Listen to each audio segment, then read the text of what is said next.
Hey, this is Arrow, and this is The View from the Writing Instrument. Today we're with author Erik Storlie. His book is called Go Deep and Take Plenty of Root, the uniquely American experience of Zen. Hello. Erik, how you doing? I'm good. How are you? Doing very well. You know what's going to happen, Erik? The moment I bring up Zen, someone's going to say, oh, that's that style of religion. Style kind of puts it in the realm of Vogue magazine or Gentleman's Quarterly. Isn't that the truth? And that's much the way the current language goes. But so I would say it's not a style so much as you might say, a practice / philosophy / way of being. Do you think it's I always got in more arguments with my master in martial arts because I say that I'm guilty of being the spiritualist in the martial art and not the kicker or the puncher. And they would look at me and laugh at me, but I believe in the mind, body, and soul. I just got the soul part of it. And so therefore it became a way of life. Do you not think Zen is a way of life then? Yes. Oh, yes, I do. That said, I was exposed to Zen Buddhism back in 1964 in Berkeley when I was in English, in graduate school at Berkeley in English. And I was raised Unitarian Universalist with no interest in religion, and indeed rather cynical about religion. Mm-hmm. And so I never became a Buddhist. I never took vows. I never described myself as a Buddhist. However, I was deeply impressed by Suzuki Roshi, who had caught the attention of some of the beats like Gary Snyder, very simple Japanese man who had come to serve the Japanese community in San Francisco. And he was teaching meditation, and I was eager to learn about meditation, but not interested in becoming a Buddhist. Now, in 1969, meditation, do you not believe, changed the Beatles and easily could have changed many people in the United States, and were you one of them? Oh, yeah. Yeah. Yes, in the way of that you were already into the meditation because of the Beatles, or because of that you were, going a little bit deeper on that part? Well, I'm of a generation, I was born in 1940. Mm-hmm. So I grew up in Minneapolis in a scene around the University of Minnesota that was inhabited by lots of kids my age, 18 and up, going to the university. Half my friends were carrying guitars, wanting to be folk singers. Dylan was one of those guys hanging around wanting to be a folk singer. And at that stage, we had no interest in meditation. That had not entered the scene yet. I went to Berkeley then at age 21, and it's at that point that I started being exposed to all the drugs, sacred substances, plant medicines, etc. And among my group of friends were people who were saying, oh, this is all, Aldous Huxley has told us this is all connected with mystical experience, and you've got to go. So a friend took me to hear Suzuki Roshi give a talk, and I was very impressed. So this all happened pre-Beatle. Mm-hmm. And then, of course, it got bigger and bigger with the Beatles. They go off to India, they meet the Maharishi, et cetera, et cetera. And even today, Paul McCartney will tell you that the spirituality of it all, and even John Lennon before he passed away, what George Harrison opened their minds into believing was actual spirituality. A lot of people, especially in 1969 in Berkeley, you were labeled a hippie. But there's but a hippie, no, you were somebody who actually had more probably spiritual energy than probably religious people, or those who claimed they were religious. Certainly, I mean, it was that. Now, I never considered myself a hippie because when I was in Berkeley, I'm approaching to the mid-20s. And the hippies were 18, 19. They were flooding in. They were 15 or 16 flooding into the Haight-Ashbury. So by 1965 or 6, I was getting very, very serious about Zen as a practice and a way of making a life. It was a deep spiritual quest for me. Again, not Buddhist per se, but practical, the practice of sitting meditation in the Zen style or tradition, the Japanese Soto Zen style or tradition, which is what Suzuki's tradition was. I just spent 4 days at the Marketing America convention, and Zen was the number one thing that the leader of Marketing America talked about. We need to find Zen. Does Zen exist in 2013, or was that a fad of the late 90s? Well, I think it's both. Now, I'm very puzzled. Why was the marketer saying people have to find Zen? What did he mean? He was trying to bring Zen? people together in Zen, and that's the reason why I'm asking you, is that what was he really trying to promote? I didn't see any books, I didn't see any literature on it about being this is what it was about. But people tend to use Zen as I'm gonna go blunt here, as a whoring out tool. In other words, they'll say things believing that, oh, well, I talk Zen, so therefore we must be. And then even as a martial artist, you become offended by that. Yeah. Well, it's like some years ago, there was a Zen perfume. And it's become a word that came in through the Japanese language. Zen comes from the Chinese word Chan, which comes from the Sanskrit word jhana, which simply meant sitting meditation. So I think as a popular, cool thing to be, I'm kind of surprised it's cool anymore. It's so old hat in terms of popular culture. But you know how American business is, though. American business wants to have teamwork in this modern society of failure. Yeah. So in some ways, what the new cachet is mindfulness, a term that John Kabat-Zinn took from the scriptures and used instead of the word meditation 35 years ago at the Massachusetts General Hospital, as he was encouraging doctors to try meditative and yogic practices with chronic pain patients. But now mindfulness is everywhere. How much have you studied Thich Nhat Hanh? I've read him. I respect him. I like especially his ability to write about or talk about the difficulty of meditation and say to people, well, if you don't want to do it, don't do it. Why would you do it if you don't like it? Of course, the subtext is there's something here you might explore that goes beyond immediate preference of, well, gee, I don't like broccoli, so why would I ever try that? But he's very flexible, open, but I've never studied with him or been in a lecture that he gave.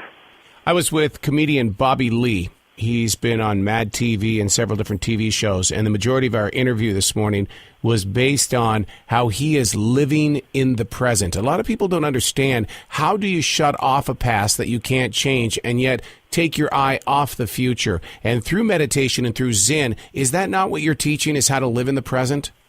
Yes, just as in the martial arts. So if you're in a lethal combat in the martial arts and you begin to worry about the future and your mind divides into the future and you lose the immediacy of the present, the swordsman may have your head off in that moment of divided mind where you're not totally focused and present on what's happening. So often we compare Zen and Buddhism to the Asian culture. Don't you think that there is a connection between Native American spirituality and Zen? Yeah.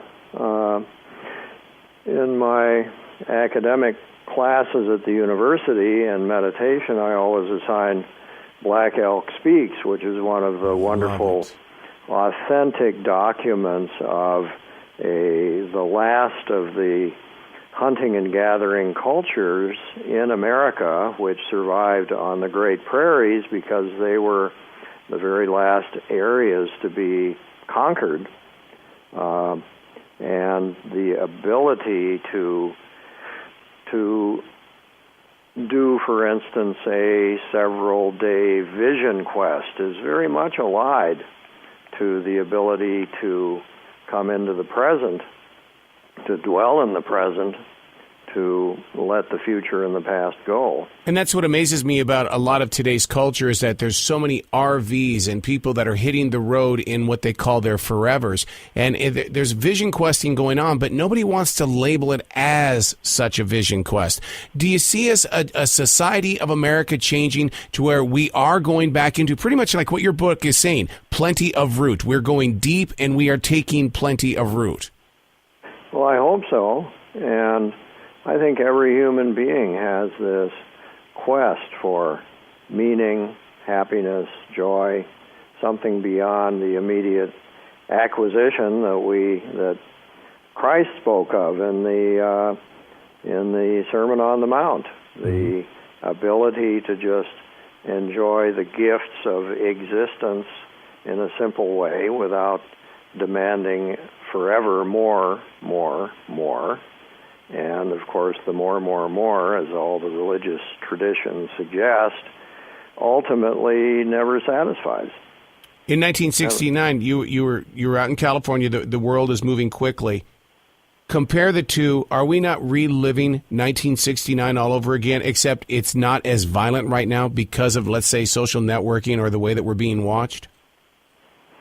Well, fascinating. I sometimes wonder if we're moving to another big seismic shift like we saw in the 60s, where things are sufficiently... And I thought maybe the crash in 2008 would trigger that. And there was a little blip of that with the Occupy movement, which unfortunately seems to have kind of become just something for kids to fool around with and break glass in some places. Mm-hmm. But I think there's a profound dissatisfaction in the country, as well as a huge problem economically with the middle class collapsing. We don't have, though, the Vietnam War. Right. And that, I stayed in school and got the doctorate in part because if I didn't, I would have gone to the jungles of Vietnam. So that was a big motivator for me. Without that, we've got these wars running in Afghanistan and partially in Iraq, and there's not much public attention to it. But we'll see. It'll be... we could be facing some big rumbling. I don't know.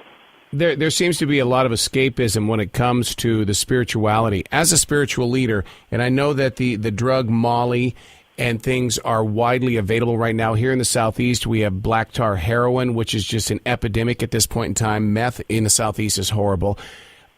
I got to ask you a question. As a spiritual leader and teacher, do you find yourself walking closer to people who are even downing Red Bull, monster drinks? Are those not just as hallucinogenic as anything else because it plays with the mind?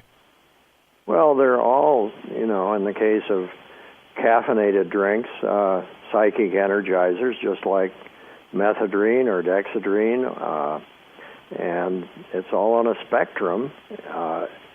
Clearly, in the 60s, the major psychedelics were catalysts for people like the Beatles and my generation to suddenly look at the possibility that the religions had something to offer. So they opened doors, and then the train went off the rails and wrecked in Haight-Ashbury, and a lot of people were hurt. But I can't see much difference between many of the prescription meds, for instance. We're loading our kids now with Ritalin or other speed products on the theory that they're not sitting still enough in the classroom. Mm-hmm. Of course, anything like that. Well, what do you suggest? What do you suggest to the parent though that does have that? That my wife is a first grade teacher. First grade teachers are facing students now that are very violent. What is it that we can help that so that we're not feeding these kids drugs? Man, they'll sit there and they'll take wheat out of their diet. They'll sit there and make sure that that they're on this all meat diet, or they'll do all these different things, but yet they won't do anything for the spiritual mind. What do you suggest for parents so that we can find some of that mindfulness? Oh boy, I mean, it's so hard when you've got kids in school and the schools are monolithic. It's very hard to shift what's going on in the school day. My heart goes out to parents who have kids who are struggling in a situation in school that's not working well. I actually had a conversation with my wife this week where I said, if a student comes to class with a gun, what is your move? And her move was to protect every one of my students' lives. And and as a martial artist, that's not how I'm taught to take care of that. But yet that's how the teachers are trained. But it's like, but there's got to be some way to get into the minds of these children. Without breaking the rules of, you're putting religion on my child, what are you doing? Yeah.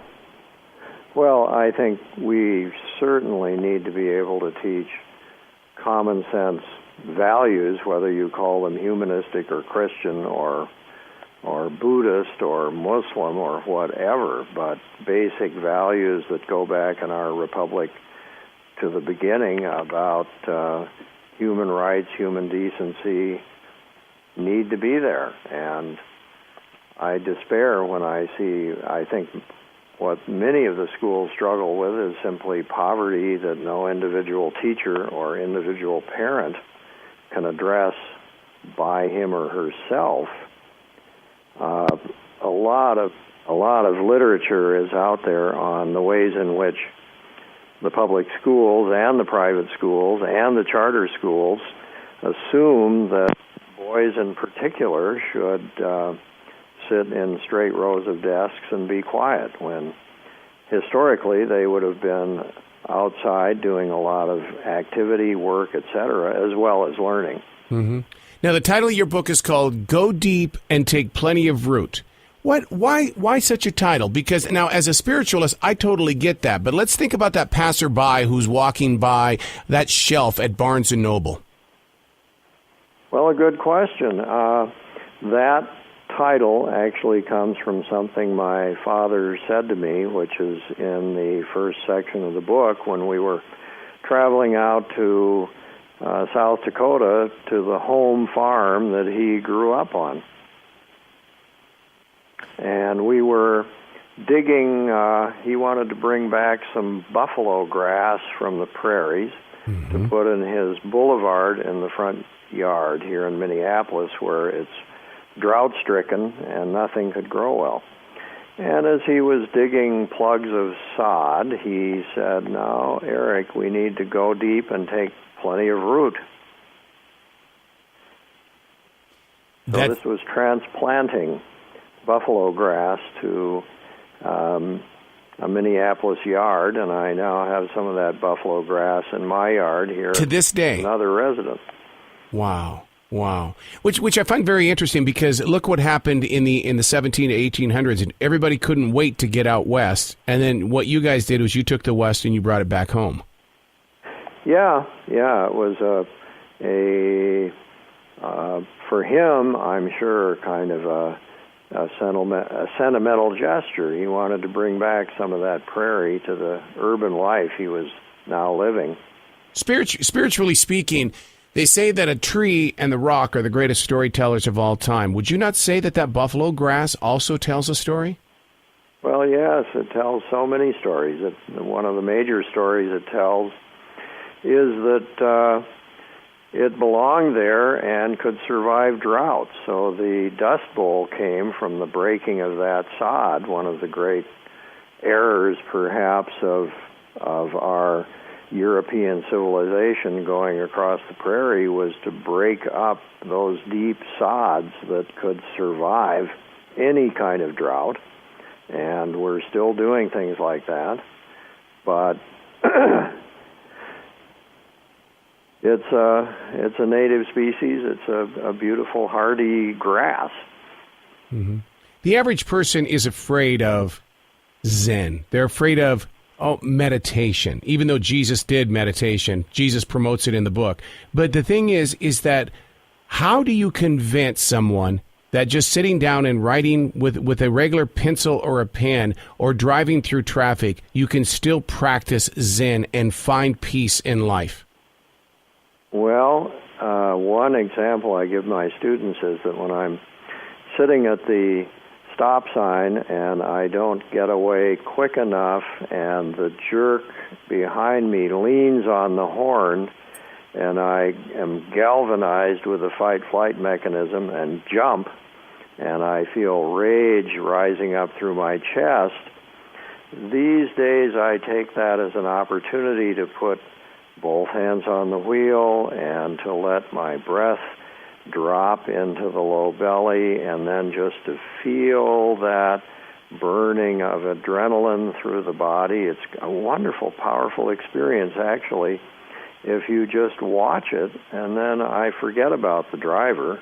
All I can do by flipping him the bird is to create more trouble for myself. And exactly what you just described is how I reacted when the doctor looked at me at the age of 47 and said, "You're having a heart attack." I went into a meditated state, and believe it or not, 3 days later, I was out of that hospital, back to enjoying life. Good, yeah. And that's how powerful meditation is.